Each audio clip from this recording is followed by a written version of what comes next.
السلام عليكم ورحمة الله وبركاته. مشاهدينا ومشاهدين قناة أبو زهرة الزراعية، معكم أخوكم حسام أبو زهرة صاحب قناة أبو زهرة الزراعية. والنهاردة إن شاء الله هنتكلم مع حضراتكم في مشكلة جديدة في المانجا، اللي يعني أنا شايف إن معظم الناس محدش بيتكلم فيها كتير، وهي مشكلة يعني مش قوية أوي في الأشجار، ولكن أسبابها لو جت في المزرعة في شجرة واحدة ممكن تتنقل معاك في الشجر كله، وتبقى أنت بتخسر وما أنتش عارف الخسارة جاية منين. تمام. فبالتالي لازم ننوه للمشكله دي، وهي مشكله مرض اسمه التضرن التاجي. زي ما حضراتكم شايفين ده التضخم ده كده اسمه مرض اسمه التضرن التاجي. المرض ده يا جماعه عشان بس حضراتكم تبقوا عارفين، المرض ده اساسه بكتيريا. يعني عشان ما نخش في تفاصيل علميه كتير، احنا اللي يهمنا ان مشكله المرض وبيجي من ايه ونعالجه ازاي، عشان بس ما نخشش في تفاصيل ايه علميه كتير. يعني اول حاجه، المرض ده مرض بكتيريا اللي بتسببه احد انواع البكتيريا.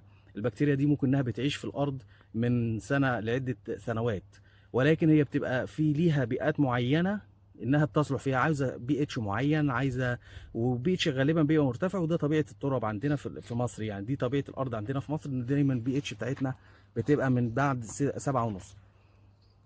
كذلك الامر، هي بتحتاج فتره رطوبه عاليه تحت الشجر، وده برضو بيبقى متوفر للاسف في مصر. فالنهارده لو انت مش هتحكم الرطوبه بتاعتك او الري بتاعك كويس في الاوقات معينه، هتبدا تحصل المشكله. مش ايه بقى المسبب اللي بتسببه، او ايه اعراض المرض بتاعت البكتيريا بتاعت التضرر التاجي؟ بتعمل البكتيريا دي اول ما بتخش على الشجره بتبدا تتحكم في عمليه التحولات الغذائيه اللي بتحصل جوه الشجره، بمعنى انها بتاخد بتبدا توجه الشجره لنفسها. يعني ايه لنفسها؟ انها تنتج تعمل النواتج بتاعتها زي الاحماض الامينيه او التحولات الهرمونيه او ايا كان، ليها هي مش للشجره. عشان كده بتروح جايه عامله، بتحول حاله الخلايا بتاعت الشجره الطبيعيه في صوره تضخمات. زي ما حضراتكم شايفين كده، بتلاقي انها تعملها في صوره تضخم كبير كده، ويبدا التضخم يكبر يكبر يكبر، لان هي وجهت الشجره لنفسها. زي ربنا يكفينا الشر السرطان في الانسان، برضو السرطان في الانسان بيبقى نفس الكلام. بيبقى عندنا ان لا مؤاخذه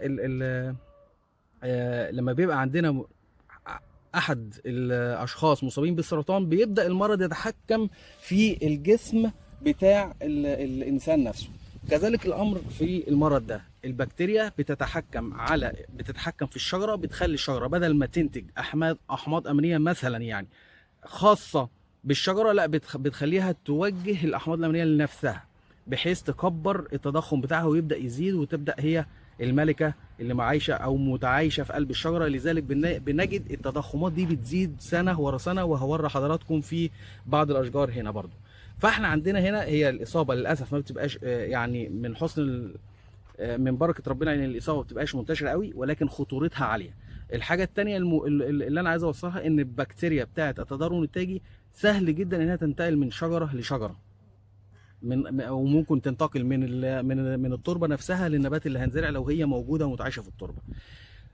دي من اهم المشاكل اللي خلت البكتيريا بتاعه التضرر التاجي انها للاسف تضر بالشجره، انها بتحول النبات ان هو هي بتستخدم النبات لحسابها، وليس لايه، لان هو يدي ثمار واثمار والكلام ده. طيب بعيد عن فسيولوجيا بقى، وبعيد عن ان احنا نخش جوه النبات، احنا عاوزين بقى نتكلم عن ايه اللي هي بتسببه لنا على الشجره عشان تاثر على الانتاج. اول حاجه، ان انا النبات بيبدا عليه حاله ضعف، زي ما حضراتكم شايفين في اصفرار في الورق، في اصفرار. هو طبعا الاصابه لسه ما اتمكنتش قوي من الشجره، ولكن بيبدا الشجر يبقى فيه اصفرار. ليه؟ لانها اخذت النواتج وحولتها لنفسها بدل ما تنتج هرمون. وعلى فكره هي فعلا بتخلي الشجره تنتج هرمونات خاصه للمانجا، بدل الاكسين والسيتوكاينين بيبقوا خاصين للمانجا، بيبقوا خاصين للبكتيريا او التضخم بتاعها، عشان عايزه تعيش براحتها. كذلك الامر في الاحماض الامينيه والبروتينات، برضو بتحول الشجره انها تكون الحامض الاميني او البروتين، تحوله يبقى بروتين نافع للتضرر النتاجي والتضخم اللي هي عاملاه، وليس للشجره.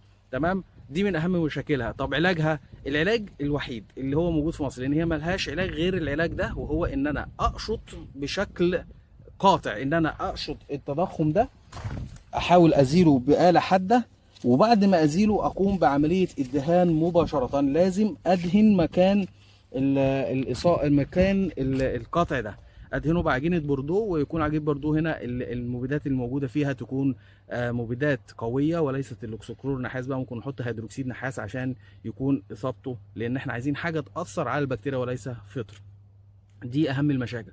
وممكن نوري حضراتكم شجره تانية، هي الشجره دي فيها يعني الاصابه وبعد العلاج يعني. طبعا زي ما حضراتكم شايفين احنا انتقلنا اهوت للشجره المصابه اصابه كبيره. طبعا زي ما شفت التضخمات تحت اهيت وبدات تطلع لفوق اهو. خلاص هي البكتيريا هنا قالت انا الملكه اللي هعيش في الشجره، انا مش عايزه حد يشاركني في الشجره دي تاني. اهو زي ما حضراتكم شايفين التضخمات طالعه لحد فوق اهيت، وهتبدا تطلع لفوق تاني وتبدا تزيد.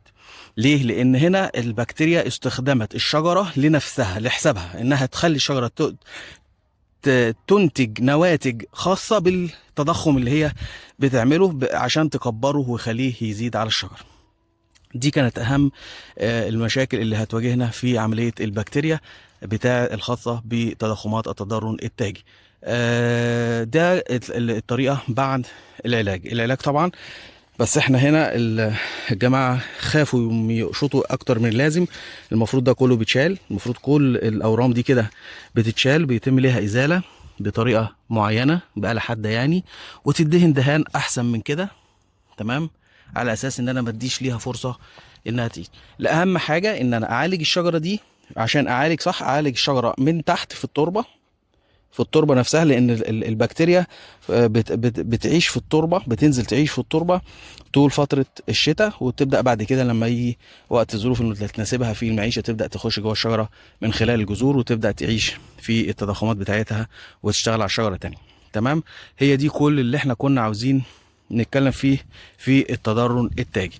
ولكن احنا يا جماعه عاوزين نوصل ليكم لحضراتكم معلومه بسيطه، وهي ان اول ما اشوف مشكله عندي في الشجره ما اسيبهاش تكبر. في ناس بتشوف المشكله وتبدا تتغاضى عنها، وتبدا ان هي ما تهتمش بيها وتسيبها. هي متخيله انها حاجه بسيطه، ولكن بتبقى مشكله كبيره جدا. بصوا حضراتكم الشجره وصلت لمرحله زي ما حضراتكم شفتوا. وطبعا طالما في شجره اصيبت في الارض، حاجه من الاثنين، حتى لو انا عملت لها ازاله فانا التربه بقت فيها البكتيريا خلاص، فلازم اعالجها عشان ما تنتشرش في اشجار تانية وتبقى وباء موجود في المزرعه، وتبدا هتاثر عندك في الانتاج بنسب كبيره جدا. لان طبعا الشجره هنا بقت شغاله لحساب البكتيريا، ما بقتش شغاله لحساب انها تنتج وتديني اثمار. طبعا يا جماعه واحنا رجعنا لكم مره تانية بعد ما احنا عملنا اعاده المعالجه للشجره تانية، للشجره دي مره تانية، لان في بدايه الفيديو حضراتكم شفتوا التكتلات كانت موجوده. زي ما حضراتكم شفتوا كانت موجوده في صور تكتلات كبيره او انتفاخات يعني بتاعه البكتيريا.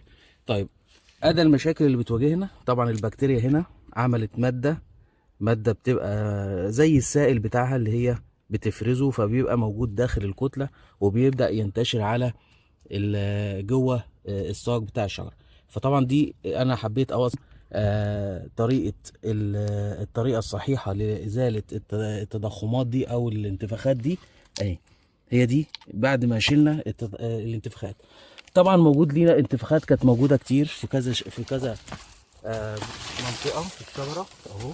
كان في هنا برضو، وكان في هنا، كان طالع معانا فوق اهو. كانت الشجره دي كلها البكتيريا بتاعه المتسببه في عمليه التضخمات او الانتفاخات دي.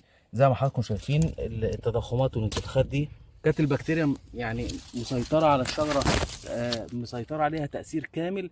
لان هي زي ما قلت لحضراتكم في بدايه الفيديو ان هي بتنقل الماده الوراثيه بتاعتها داخل الشجره، وتبدا توجه الشجره انها تفرز النواتج بتاعتها من هرمونات وبروتينات واحماض امينيه عشان تكبر بيها التضخمات بتاعتها.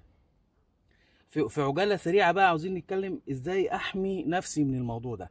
البكتيريا دي يا جماعه من زي ما قلنا برضو في بدايه الفيديو ان البكتيريا دي من مشاكلها ان هي بتقعد فترات طويله في التربه. يعني ممكن تفضل في تحت جذر الشجره، لان هي بتيجي في الفتره بتاعه الشتاء دي ممكن تهاجر للارض تحت، وتتكاثر وتعيش. بتعيش في نوعين، نوع بيبقى مؤثر على الشجرة ونوع تاني مبيبقاش مؤثر، بس النوع المؤثر هو اللي خطير، والنوع ده ممكن يعيش في تحت في التربة من 5 ل6 سنين عادي، حتى لو انت شلت الشجرة. طيب طب احمي نفسي منها ازاي؟ دي طريقة العلاج الوحيدة اللي احنا ممكن نتكلم فيها، لان هي ملهاش علاج للأسف، لان علاجها الوحيد ان انا اخد اجراءات احترازية من العدوى بالبكتيريا دي، لان البكتيريا دي بتخش على الشجرة عن طريق الجروح. طب الجروح دي ممكن تتسبب من ايه؟ ممكن تسبب من تأليم، ممكن الجروح دي تيجي عن طريق العزيق، ممكن تيجي عن طريق التطعيم، ممكن تيجي عن طريق الرياح في الشتاء، او عن طريق الصقيع بالمناسبة، لان الصقيع بيعمل تهتك برضو الخلايا فممكن تدخل. في نفس الوقت ممكن تتنقل عن طريق الرياح، حاجات كتير يعني. الاصابات الحشريه برضو ممكن تعمل عن طريق برضو اصابات بتاعه القوارض والحشرات الثاقبه الماصه. دي كلها عوامل ممكن تعمل ليا انتقال للبكتيريا المتسببه في التضرر التاجي. يبقى انا عشان احمي نفسي لازم بدايه احمي نفسي من الحاجات دي.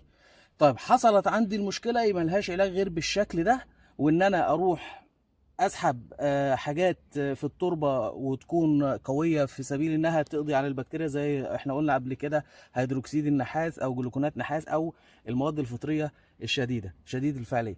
من الحاجات التانية اللي انا عاوز انوه عليها، ان انا النهارده موضوع العزيق هي من رحمه ربنا علينا في القصه دي، ان هي ما بتخشش غير عن طريق الجروح. يعني انا عشان تدخل ليا من التربه لازم اعمل جروح في الجذور. طب الجروح دي تيجي ازاي؟ عن طريق بقى العزيق، عن طريق الخدمه الشتويه، الحاجات دي كلها تسبب ليا دخول البكتيريا الى انسجه الشجره جوه، وتبدا تعود الشجره على ان هي تقوم بعملياتها، اللي هي النواتج بتاعتها تخش في الانتفاخات بتاعتها وتزود حجمها. ده كل اللي انا كنت عايز اقوله عن بكتيريا التضرر التاجي، لان هي بتسبب مشاكل كبيره جدا وبتاثر على المحصول بطريقه كبيره جدا. وزي ما حضراتكم شفتم لو بصيتوا على الشجره اللي فوق هتلاقوا ان ملهاش مجموع خضري قوي زي باقي الاشجار. فلازم اول ما نشوف الموضوع ده لازم حضراتكم نكافحه اول باول. واول بدايه المكافحه بتاعتنا وهو ان انا اختار شتلتي من مشتل يكون شغال بطريقه كويسه، ان هو بيقدر يحافظ على شتلته ويقدر يحافظ عليها من الاصابات سواء فطريه او حشريه او بكتيريه. في نفس الوقت ان انا اما اجي ازرع في التربه اسحب اما اجي ازرع شتله، بعد ما ازرع الشتله اسحب المبيدات اللي هي تحميني من الموضوع دوت لو عندي تربه كانت قديمه، لان انت طبعا لازم بتعمل لي تطويج، يعني بتقلل من الشعيرات الجذريه في بعض الانواع يعني من الاشجار. فلازم الكلام ده كله نعمل حسابنا فيه عشان نحمي نفسينا من المرض ده. وكان معكم حسام ابو زهره، استشاري مزارع المانجا، والسلام عليكم ورحمه الله وبركاته.